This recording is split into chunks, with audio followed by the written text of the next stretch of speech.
Welcome, everyone, to the Credible Nerds podcast. My name is Justin. I'm your host for this episode as we review another Stephen King episode or another Stephen King book and for this episode. And this time we also have our in-house Stephen King expert, Jordan Rasmussen, back with us.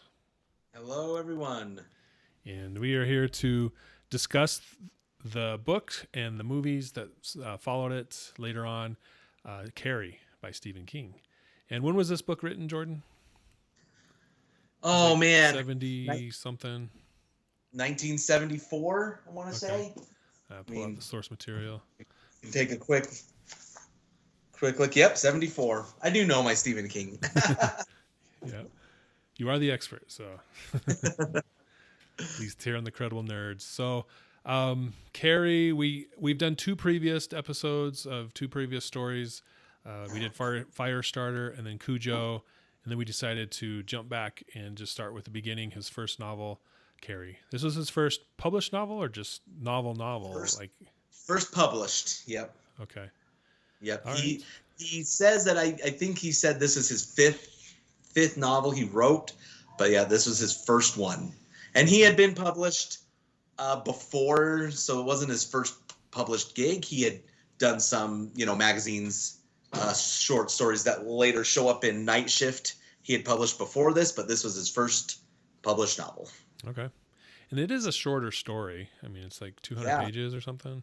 Yep. And so was it published as a novel or like part of a short story collection? Or Nope, just published as a novel. So Okay. Yep. So we start out with this story of a teenage girl who, and as far as it starts right off, I think her senior year. And so she's been around, she's with her peers. And so they all know each other. There's a history there. And as the story evolves, we are slowly we come into this knowledge of their backstory. There's a lot of, this happened a few years ago. This happened when she was 3 type thing. So there's a lot of revealing of her history as the story goes on. But, the first little bit, we start off right off the bat. This is her. They're in the girls' locker room after gym class. And for some reason, she was a late starter. And she had her first period as they're showering and getting ready to, wrap up their PE class and go back to class. And everybody, all the other girls were there who were the kind of the mean girl type girls. And they started making fun of her and throwing tampons at her. And it was quite the traumatic experience for her. So as far as how this story starts out, Jordan, what did you think? Is this a good place to start? Should we start it back in the history and then move forward? Like this opening, how did you react to it? One of the things that I like about this story is I love the way that he tells it, in that I think the first page is like a news article, right? And it's like, hey, this weird thing happened at this house, and we find out that that's when she was born, and this like a kind of almost like a meteor shower strikes. But then he introduces her a little bit, and then he keeps kind of throwing in some news articles and some backstory, and so you are kind of left in the dark at times, and then you just gain more insight as to what's going on. For example, having your first period, it was very traumatic for her. And I don't know on what scale, is not growing up as a girl. I don't know what the scale of trauma would be with that. But a lot of girls, I feel, are kind of prepped for that. Like, hey, this is what's happening. Where with Carrie, it was nothing. Like she thought she was dying. She thought she was bleeding out, and it was over. And then we come to find out later it's because of her mom's very religious background. And, so you get this experience. You don't really know quite, you're kind of experiencing it with her. And then you find out more, okay, this is why she was freaking out, was because of her mother, and she had never told her what this was and stuff like that. So yeah. I liked the way he told this story. Okay. So as far, you brought up the he started off with a news clip and then went to the narrative, and then there's all these other type news articles or court hearing transcripts as we go on throughout the story, the book. And you were okay with that? Did you like it? Did you not like it? How did that Yeah, sit with you? I did. I kind of like, and Stephen King kind of does this a couple, frequently. In his most recent book, he kind of did it where he kind of tells you not quite the ending, but like, from the get-go, because obviously you're reading these news articles and they're, I don't remember the town or what the hearing, but they're investigating this major incident. Yeah, it's after the fact.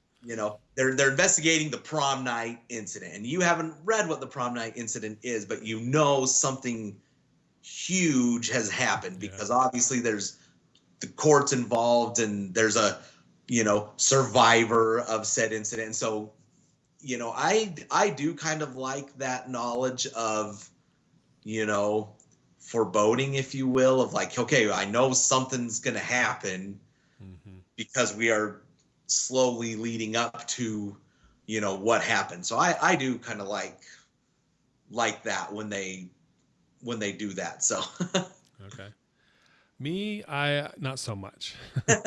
I don't mind it a little bit, like as far as like, oh, here's a news article or here's this, and kind of provide a broader perspective of what's going on. That part I don't mind as much. I still wish he could include it in the narrative somehow, but of the story. But I hate when they do this with TV shows and movies a lot too, where, oh, here's the last scene of the movie, and now we're going to tell you how it happened. It's like, well, yeah. Well, now I know what's going to happen. So I get they're trying to, they can still build suspense and stuff, but it doesn't work for me. So I didn't like that. I'm not a big fan of that storytelling device.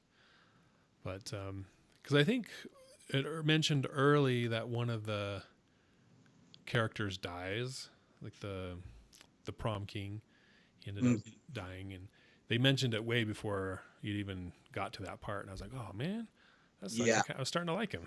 because I mean, and even with that, like, because they're talking a lot to, one of the survivors, Sue Snell, and so she's surviving, but like you pretty much know everyone she's associates with dies, like and like when you said with the prom king, because he ends up turning into be he's a pretty good guy, and you kind of okay, cool, like, but you're like, well, kind of sucks that I know he's not going to make it. And so, so, and like with you said, sometimes for me it works, sometimes it doesn't. I like it in this one, maybe also because I've read it so many times too, that I know what happens anyways. And so it doesn't, I honestly don't even think I could remember the first time I read it. So who knows? Yeah, that makes sense for you. He's like, yeah, I already know. So yeah.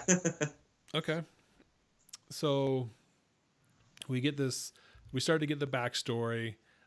Carrie was raised by her mom as a single mother and only child, a duo there. And mom's super religious, as in like zealot type religious. And we're so worried about sins. And I think we see this often in Stephen King stories, right? Where there's this crazy religious person who's so over the top that they rail against sin, like don't commit sin, but then they're doing all these sins to their kid or whoever, right? So I think it's a good way to show, people can be crazy sometimes. But so she's raised there, and she's being at least emotionally abused, sometimes physically abused by mom with her over the top stuff that she does.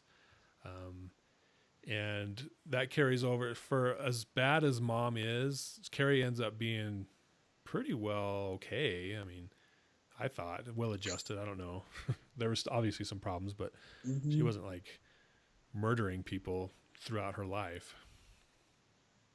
No, she wasn't even, because she knew, well, not early on, because things would just happen, around her, but she never really like went out to get people, even though she could.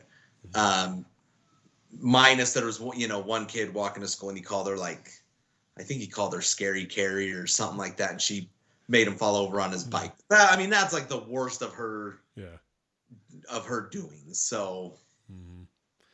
Yeah, and it took a public event where she was publicly humiliated and all this super intense stuff for her to finally, snap and go off the deep end. So I feel like she held it together pretty well based off how crazy her mom was, how rude everybody was to her and all that sort of thing. So kind of like Cujo, right? He just wanted to be a yeah, good dog. She just wanted to have friends. Everybody yeah. treated her bad. And then it finally, the tipping point happened and she lost it. But and this story obviously set in high school. I think everyone who's been through high school can relate to, on some level, being bullied, or at least feel like people are going to get them, they're teasing them, or something like that. So I think on some level we can all relate to that trauma or that fear of everybody just laughing at you and making fun of you at some point, right? So I think that part is super relatable for pretty much anybody. As far as her being a teenage girl in the girls' locker room having her first period, obviously you mentioned that we can't relate to that. We're aware of it, but we have no idea what that actually means or feels like or anything like that. And I was uncomfortable reading that as a father, adult male, reading about girls in the shower in the locker room, teenage girls. I was like, this is making me a little uncomfortable. Then she has her period, so there was this level of uncomfortability, if that's a word. And I think that's what he was going for, in my opinion. What do you think? Oh yeah, he does that a lot. Puts people in situations that is, unpleasant. Right. And even with that too, he even tied some of the people in because there was, one of the, I guess redeeming characters, if you will, but Sue Snell, who it was that typical, we see it a lot in today, and as I try to teach my almost high school kid, but there were obviously the bullies and the vicious girls that were out to get Carrie, but then there was also the Sue Snell who participated but knew she shouldn't be participating in it, but she also had a level of class. I mean, she was one of the popular girls as well, and so she didn't stand up for what was right, but later on knew that it was wrong. So he also has those types of people too that just kind of there, and then later on tried to make things right. So yeah, I liked her character because I think, to be honest, that would be me if there was a situation where people were making fun of people. I'd be part of it, not necessarily participating in it, but I'd be like, oh, watching it, but not really stopping it, at least in high school. And because I'd be afraid, well, if I step in, they're going to get mad at me and make fun of me, that whole thing. And so I could relate to her. And then afterward, I'd be like, oh, that was so dumb. Why didn't I do anything? At least I would hope that would be me. I feel like that'd be me now, at least. And so I related well to her. And then at the end, when she stepped in and was trying to help her out, I think that redeemed her as well. But so she was friends. Sue Snell was friends with the ringleader, right? What's her name again? Oh man, that's going to elude me, but let me see if I can. Chris Hargensen. Mm-hmm. Yep, Chris Hargensen. She was dating the bad boy. Mm-hmm. John Travolta. Yeah. We're gonna jump to the movie. Yeah. So, and they had this crazy relationship too, but I forget whose father was it that went to the school to sue the school. Yeah, so that was Chris's father. Right. Chris the girl. As a Chris is her name, but yeah, her dad was the one that came and was like, hey, this is the way. And that's the other thing too, is then, I mean, you do have people, again, kind of standing their ground, because the principal, and again, we have to remember this is back in the 70s. So this is almost 50 years that this book was written. I mean, that is, crazy. Changed. I grew up reading book, my middle school time in the 90s when I was reading books. So this would be like reading books from the 40s. I mean, that's the Yeah.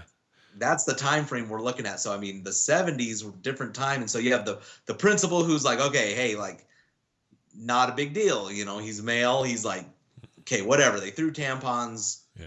whatever, like, but then you have the gym teacher who was like, she was like, hey, this was a serious thing that they did. Like, I'm standing my ground. And so, that's where everyone was kind of butting heads and, Hmm.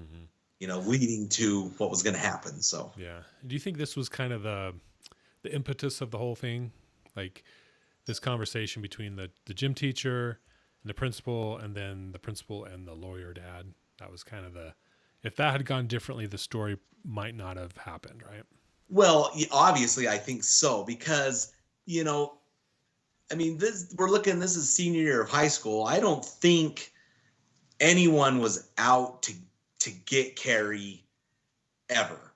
Like, Right. she didn't grow up like just constantly being beat up or picked on or anything like that. She was, yeah, people called her a loser and, hey, you're dumb and you suck and stuff like that, just because she kind of was, the loser girl. And so it was like, hey, Yeah. you know, The you're low a loser. hanging fruit. We're popular, you're a loser. But there wasn't anything like, hey guys, let's every year do something to Carrie White because it will be funny. There wasn't any of that. And Hmm. so this incident in the bathroom happened. I mean, it just kind of happened organically because, hey, she had her period and she's freaking out about it. Like, Yeah. hey, this is funny. Let's do this. Yeah. And then obviously the, popular girls in school have now lost their senior prom for that. And so that was where it was like, okay, now we want to make a fool of her because she's going to senior prom and we are not. Yeah. And so that is, so yeah, had that changed, had they been like, hey, let's let them go to this or do something else. And actually, and in all honesty, it's kind of interesting too. They didn't get just, that wasn't just their punishment. Their punishment was just detention. Yeah. Yeah. Like, And they had to run hey, laps or something. yeah, for 3 weeks or something like Yeah. that. Then, when Chris and her girls, they were like, hey, like, we didn't do anything wrong. We just made fun of a loser. We didn't do anything wrong about that. Yeah. That's when then they got their prom tickets revoked. And so that's what kind of pushed them. So that really was their own Yeah. action themselves too. So Yeah, that's a good point. And was it just Chris that lost that prom ticket? Did everybody else, I thought others started to her and I comply. think it was, 4 or 5 friends. I don't know Yeah. the exact number, but it was a handful of them that, Okay. and she kind of was like, you know, because then it even shows that dynamic that you always see in those types of movies too, where you have the really popular bully girl who also bullies the other popular girls that are her Yeah. friends. And so Yeah. she's walking out and she's like, don't you guys make me be the only one walking out. Like, we're all walking out. Yeah. Like, you're all not going to prom if I'm not going to prom. And so they all kind of bit the bullet too. And, but she was the main, Mhm. bad one. Like we kind of talked about with Cujo, it's interesting, we have Carrie as this evil, Stephen King classic villain, Mhm. but really she was not. She was It the victim. really is this, you look at this Chris Hargensen, and that's your true, she was just a mean kid out to get her at the end. Like, after all this had happened, now she's out to get her. So, Yeah. and humiliate her and stuff like that. Yeah. Yeah, that's a good point. Is because I grew up thinking I didn't watch the movie or read the book till I still haven't seen the movies, but I just recently read the book for the first time a couple months ago. And throughout my whole growing up, I heard of Carrie just like I'd heard of Cujo. Mhm.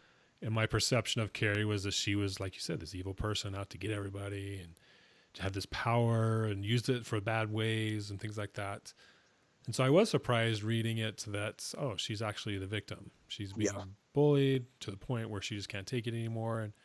And I think everyone reading that story would be like, well, yeah, I would. Yeah. I'd probably lose it too at some point. So she's a relatable character in that sense to anyone who's ever been made fun of or bullied in high school. So, but it doesn't excuse her actions.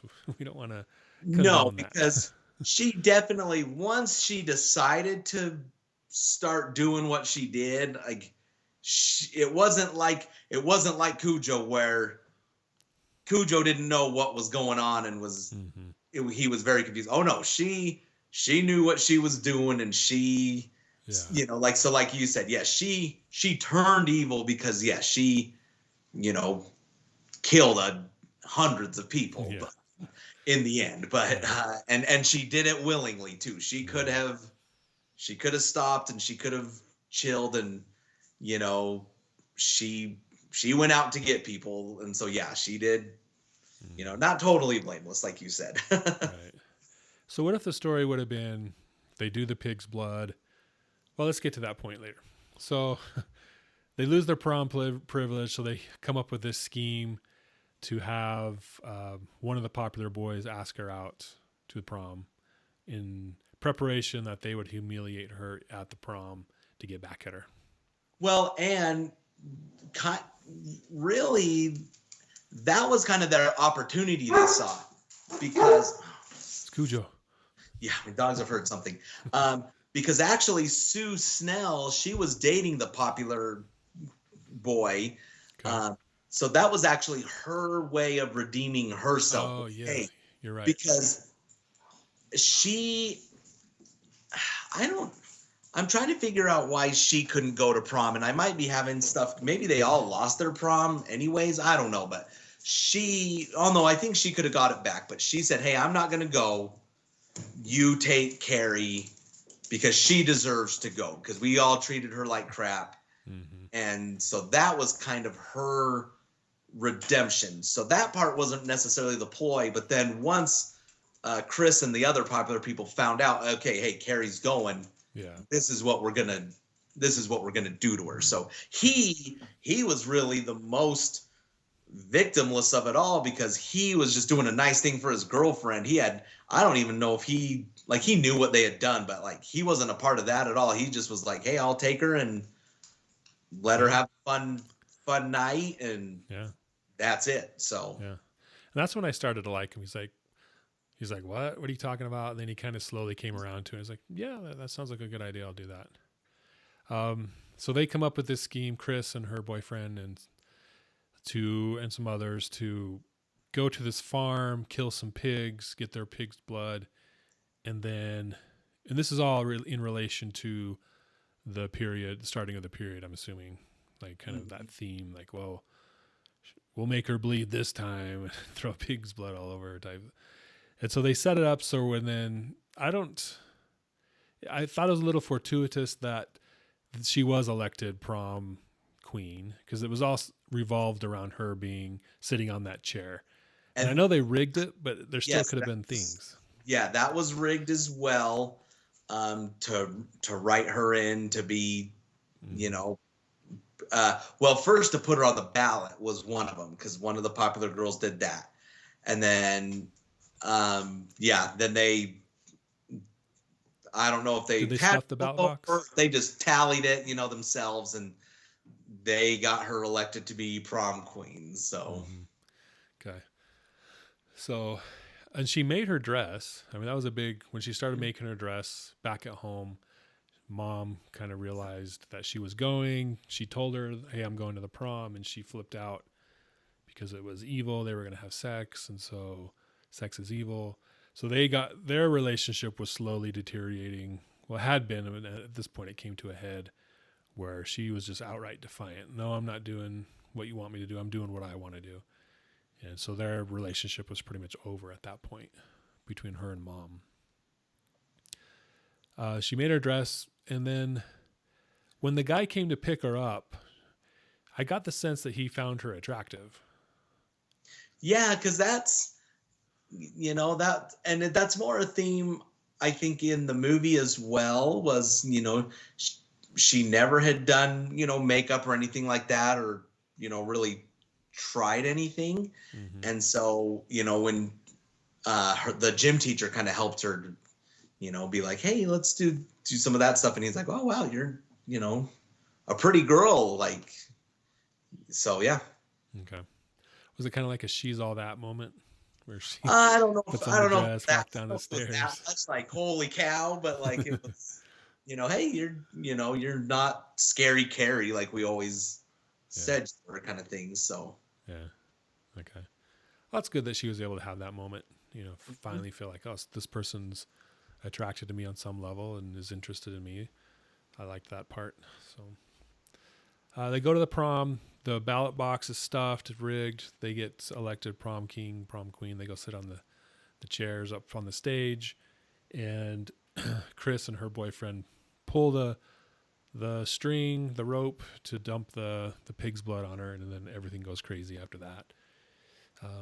Actually, so the pig's blood comes down, and then actually the bucket that dumped it on the guy, it falls down, hits him on the head, and And did it kills kill him. him then, or it just knocked Yeah, him out? he was the first death, Okay. and not by Carrie. So that was kind of a good. I don't know if that was done intentionally because she didn't kill him, and he died just as an accident to the whole thing, but Hmm. she didn't kill him at all. So Okay. All right. And then she tries to escape, just get out of the situation. Everybody's laughing at her, and she does, but then she comes back, locks the doors, sets off the fire sprinklers, and does something with the electricity, so there's cables on the floor with all the water and electrocutes a bunch of people. mhm. And so some of them try to escape out the back door, which they do. But then she starts a fire, or a fire starts because of the electricity problems, right? Yeah, she's not a fire starter. I Okay. think that was our last Yeah. one that we did. Yeah, she does not have pyrokinesis, but yeah, it was due to all the electrical wires catching and stuff like that. So Yeah.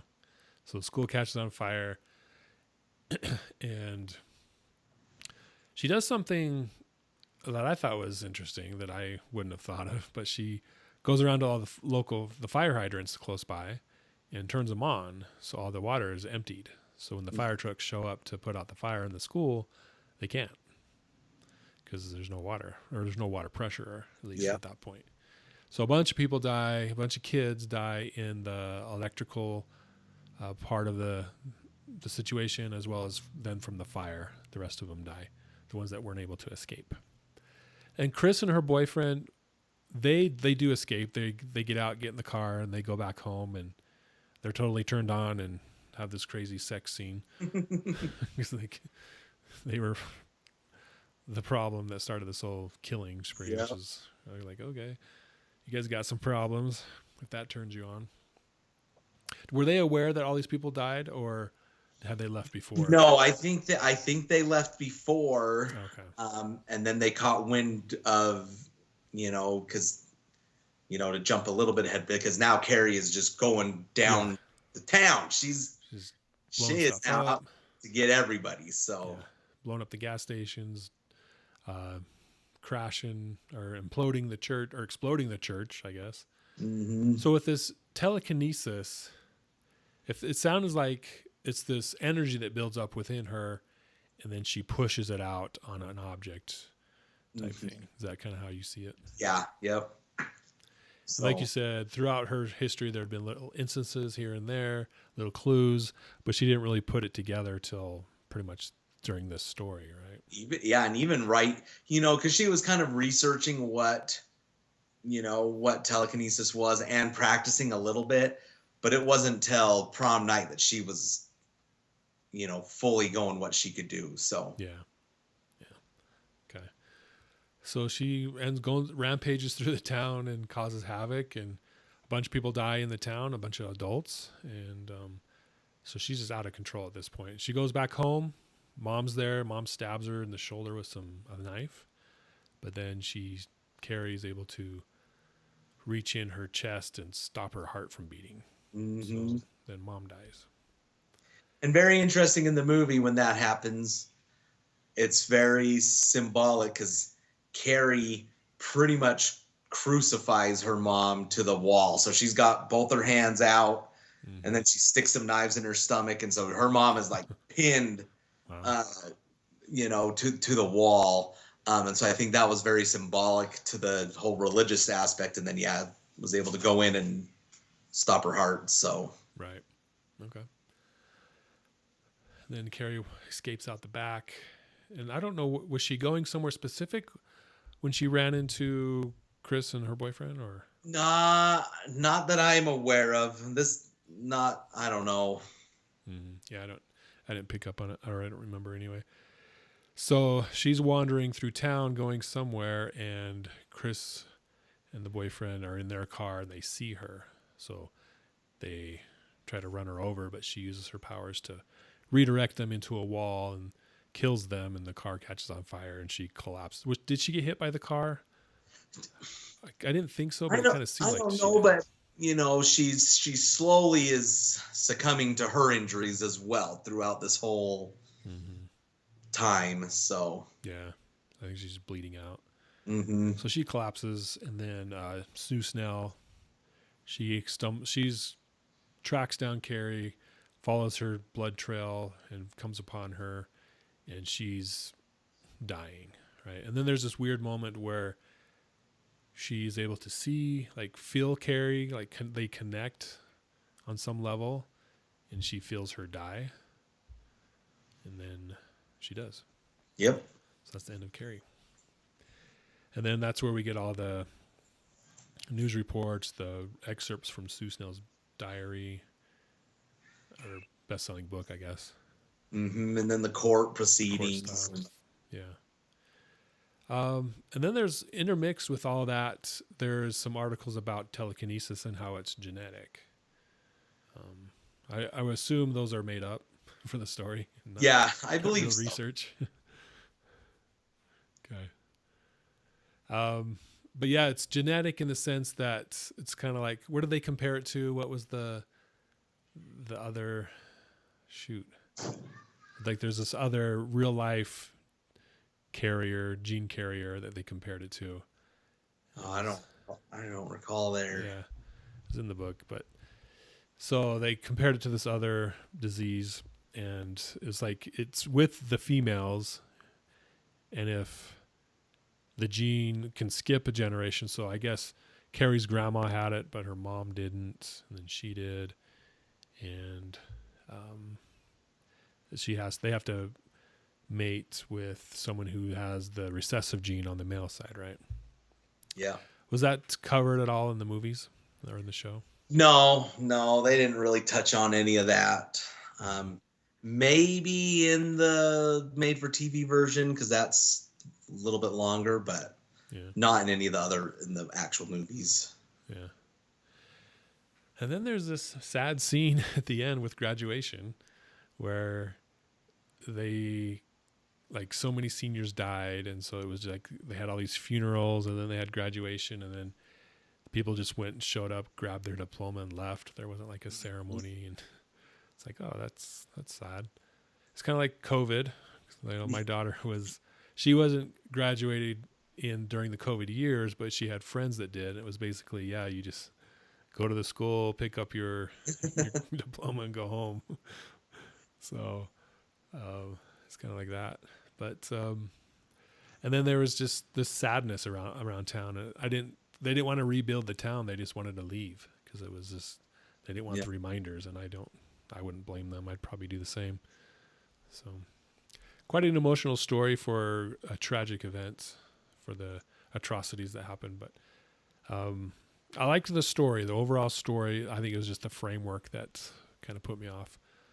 So A typical first novel, maybe, kind of figuring things out. So, yeah, definitely. Well, as far as the novel goes, any input or insights as far as if we haven't talked about things already? No, I mean, in terms of history of the novel, this is the famous one that it was thrown away.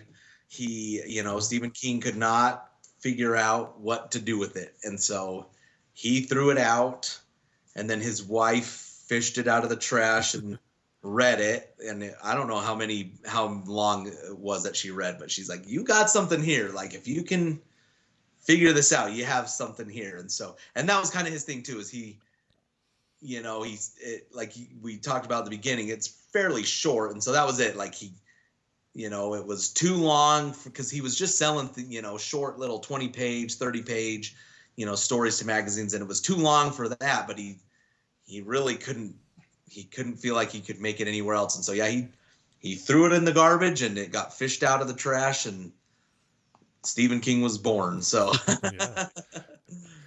Thank goodness for his wife, right? yeah. So, yep, she got it out. And, you know, and also for them too, like, you know, as we're talking first novel, but I mean, you know, he pretty much came from nothing. They, you know, the interesting story about this one is they had to sell their phone to pay the bills. That was, you know, they could not have a phone. And so then someone had to call like from a neighbor to tell him the book had gotten picked up and he was actually getting, I think it was like $500, which for them was huge. But I mean, they were living in a trailer home with a roommate. I mean, it was, you know, he did not come from anything to, and so at this situation, this was kind of his huge break to finally be able to be like, hey, I can write.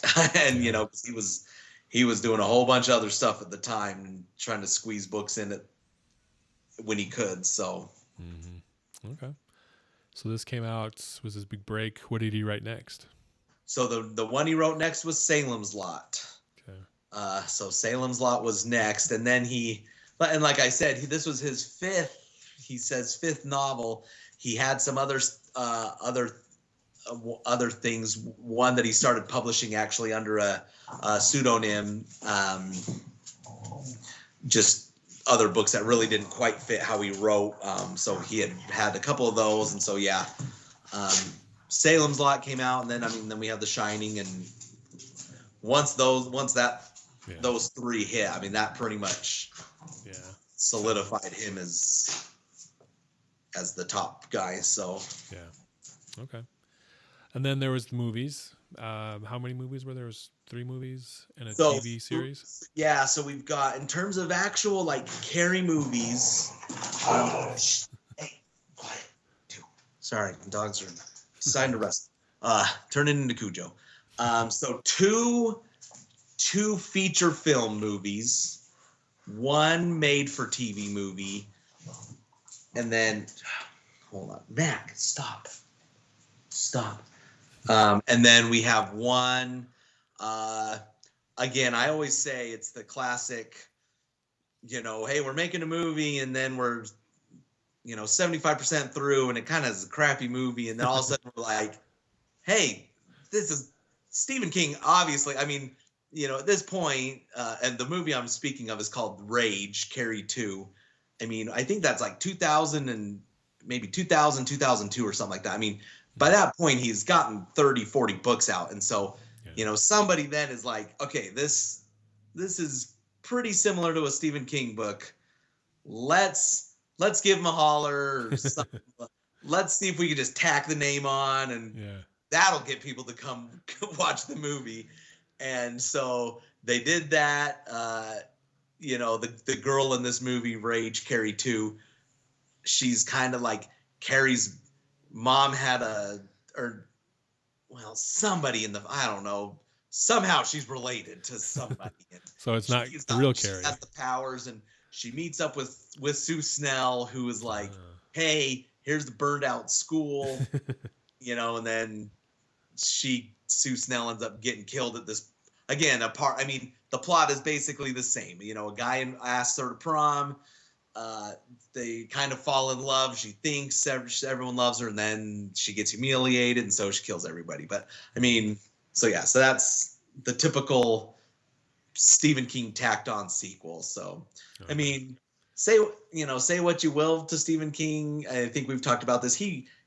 The thing I like about him is he does not care what people do with his, like, he is not, hey, Carrie is my baby, please don't mess with it. If he is very like, hey, if you want, I'll watch it. Like, I want to see what you do with this stuff. And he's, you know, for good or bad, because sometimes he gets some really crappy things that come out of it. But he he is not one of those people that like really cares for his stuff. He wrote the book. He cares for the book. You do what you want when you make a movie of it. He does not care.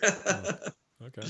At least that's the The vibe you get. feeling I get from him. He's genuinely a fan of movies too. He likes movies, and he likes seeing what people want to do with it. So he's not hands on and hey, this is how it has to be. He wants to see what you make with his idea, and he's I like him for that. So Okay. you get some interesting stuff.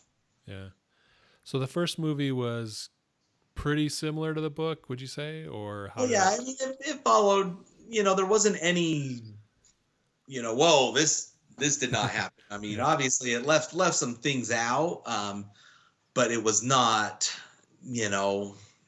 Too different. Nothing too different. It's the most famous one. Sissy Spacek is Carrie in it. John Travolta's in it. I think it's one of those like introducing John Travolta movies. I think it's one of his first roles. He's the crappy boyfriend. Drives the junky car. Chris, yeah. Oh yeah, and he's the greaser guy. So yeah, it's a good movie for as old as it is. Holds up pretty good, I feel. So Yeah. Let me see who's in that.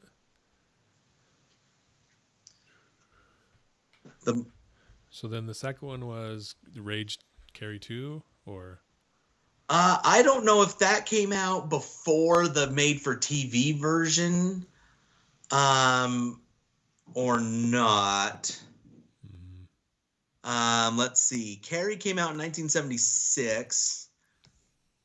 2002 was the made for TV movie. William Catt. 1999. So yeah, the Rage Carrie 2 did come out before the TV movie. So Okay. So William Catt was Tommy, the greatest American hero. there you go. Okay. So we got Carrie, got Rage, the TV series made for TV movie. And that was like 2 or 3 episodes or something. Yeah, I want to say it was a 2-part. It's kind of like a 4-hour long, over 2 parts. That one actually more features all the court draw, like not necessarily court, but she, it starts with Sue Snell in the police interrogation room, if you will, and so they're interviewing her. So that plays into that part of the book. So it's kind of like flashbacks. Yep. So they're interviewing her from the beginning. Hey, what happened? And then she goes and tells her side of things. So yeah. Okay. And then, is there anything after that? And then the 2013. Yeah. The 2013 Carrie with Chloe Grace Moritz. So, which I recommend. That one's good. That one's pretty good. So. Does that follow the story pretty well, or yeah, liberties? Yep. I don't think I don't think it's anything where I'm like, whoa, this did not happen. It follows pretty, and again, I think the book is 200 pages. It's a very easy book to follow. To follow. Girl has period. Everyone makes fun of her. Girl goes prom. Yeah. Gets blood dumped on her. Girl freaks out, kills everyone. Like it's a pretty basic, simple premise with each movie. So, and not too much you can, really find to add. They don't have to cut a lot out. So, I'd be interested in watching that one. So I'll have to check it out. Does this story tie into any of his other stories? Is there any references to that incident where the school burned down or anything like that? Nope. I mean, there might be some references in terms of, people mentioning the name. I don't think it's a Castle Rock story. I didn't get that either. I think it's just a normal, Westover, Maine. So, there wasn't really anything anything to tie in that way. So there's no Once, long lost cousin with the powers. no, once we hit the next one, Salem's Lot, that actually is where we get the start of the tie-ins Hmm. um, to the Stephen King universe, if you Yeah. will. Is there a name for the Stephen King universe?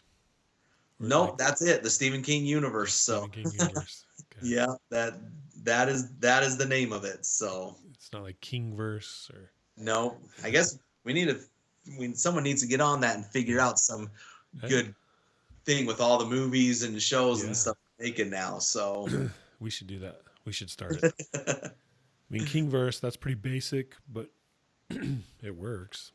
yeah, That's pretty generic, though. We'll have to come up with something better. Is there like a certain? There's Castle Rock, right? That's pretty common. yeah. Castle Rock is Castle Rock's the main one. Derry, I mean, from it, and that not a lot of stuff happens in Derry, but people mention Derry a lot. It's in the books. So those are the two big ones. So And they happen in Maine, right? yep, Maine. Yep, Right. Maine is his His his playground. locale. Yeah. So we'll have to come up with some Maine, Derry, Castle Rock, Kingverse. Yep, there's a very famous Welcome to Derry podcast. Oh, So they got the Welcome to Derry. I don't think there's anything with Castle Rock other than just the show. So yeah. yeah, Castle Rock Entertainment. They were like a producing company, weren't they? yep. And I don't know. I've always wondered if that has anything to do with if that was just a coincidence. I've always wanted to look into that. So Yeah. All right. Cool. So next up is Salem's Lot. Salem's That's Lot, a vampire story. a vampire story, one of my favorites. Nice. Hopefully, a movie is here. I mean, Yeah, you brought that up it's last time. it's done. The movie is done, and it was supposed to have come out in September, and then Oh. it just disappeared, Oh and no. no one knows. And so Oh, it's that's not good. No, and it's one of those. I want to say it's one of those HBO, not HBO, but Warner Brother HBO, like HBO Max. maybe? casualties kind of things, where they were just yeah. like, yeah, Got the we're just Batgirl gonna. treatment. Yeah, that's what people are worried about, because Yeah. it was done. Like, it was done, and it was like, it's coming out in 2 weeks and everyone's ready for it. And then it just didn't happen, and now it's gone. Like, there's no release date in sight, and so who knows? Because that is one of the rare, well, of the major Stephen King works. Because Salem's Lot is a pretty big Stephen King story. It has never gotten the motion picture treatment. It has 2 made-for-TV movies, but no feature film. And so Okay. this was going to be the first. So Well, it's September. I think end of August, September. That's when the whole WB merger thing went down, Yeah. or not went down, but that's when they started cutting those yep. projects. So, So yeah. we'll have to see if we get a Salem's Lot movie. Yeah. But yes, vampire story, very good. Characters tie in to later stories, so this is where we start kind of getting into the whole universe of things. Well, and by characters, not a lot. One in particular, but yeah, Okay. Cool. I'm excited to read that one. I've heard a lot about it. I remember seeing previews for one of the TV shows back in the day when I was a little kid, and being scared by the previews, so I never watched it. So yeah, I'm excited to see how that goes. And I'm finding out that my perception of these books and movies when I was younger, back in the 70s and 80s, is way different than how the actual story is. It's not as scary. It's, just more a human story than a horror story. So yep. My son is finding out the hard way because I'm trying to get him into Stephen King. Well, I'm trying to get him into just reading in general, which is hard. Yeah. But he struggles with Stephen King a lot because he's like, nothing's happening. Nothing's going on in this book. Like, it's boring. They're just, he's very character driven, and he likes explaining characters, and then so why they are doing what they are doing. when the time comes. And so there's a lot of that. This one, I mean, I will say though, with Salem's Lot, it's pretty dreary and full of vampires. So yeah. Okay. Cool. I read Twilight. I think I can handle Yeah, yeah. it. Is it better than Twilight Oh, well, you as know far what? as the vampires go? I've never read Twilight. It's Okay. actually it was on my list to read vampire stuff, and I'm like, I need to just read it to read. I've seen the movies, but yes, it is. It's better than Twilight. It's one of my favorite vampire stories, and I mean, you know, we can talk about this more next time. But I mean, Mhm. there's also some tie-in stories.